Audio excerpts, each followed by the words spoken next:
my name is Carlos Contreras and I am the screenwriter for The Obscure Spring. The storyline basically is a woman that works delivering coffee at an office, feels a deep passion for a plumber that also goes there to work, but they are not free, so he buys a photocopier machine that changes both life forever. Sex is the main topic of The Obscure Spring, and on top of that you have morality, and you have guilt, and you have repressed society. You don't see the society actually in the movie, but you feel it in the behavior of the characters. And the first inspiration came from a song. In the background of the song, there is a sound of a printer. Then you hear the bzz, bzz, bzz, and I really love this song. But for some reason in my mind, this printer turned into the sound of a photocopier machine, which is not accurate to the sound that we hear at the song. And then for some reason I just made the connection between a photocopier machine and a man that wants to destroy his life or his family.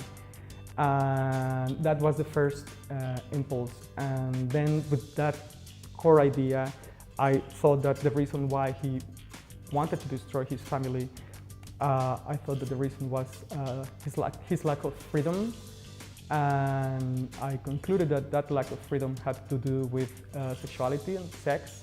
I don't really know why, but that's the way it went. And then I created the whole universe around this man, and then the other characters were born. There are two main aspects in the movie that I believe reflect very well the Mexican atmosphere. One of those aspects is the locations of the movie, and they really reflect this very urban, very dry and very cold Mexico City.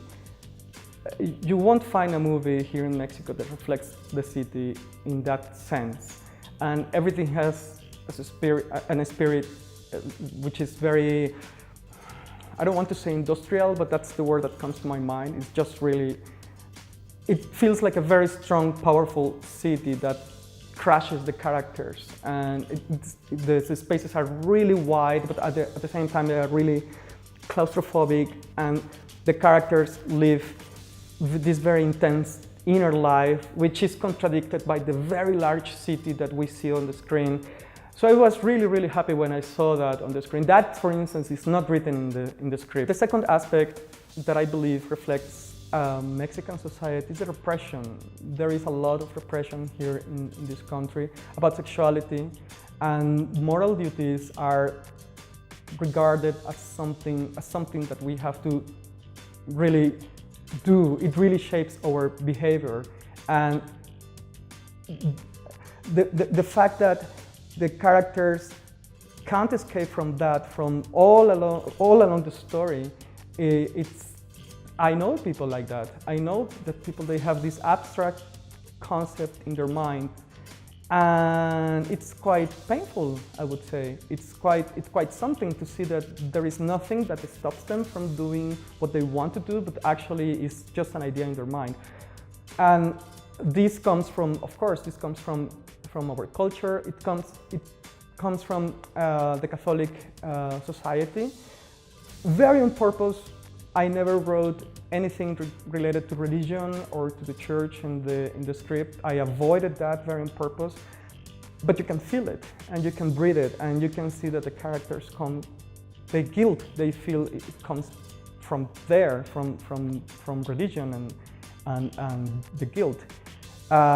It's a topic that I deeply hate and I deeply love at the same time, because as a screenwriter, well, there's a lot of drama in that. For me, it's very special that the movie is going to be shown in Australia. It's such a far away place. Of course, I'm happy and I feel it's a life privilege. So, but aside from that, I am also quite curious about the reaction. The movie was made for Mexican audiences, and it was born from Mexican emotions and from a Mexican, that's me.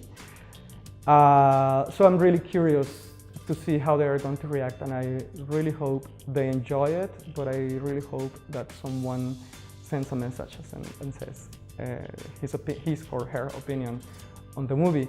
That's my wish, and I hope that happens. It would be a privilege for me as well. So thank you very much for this opportunity.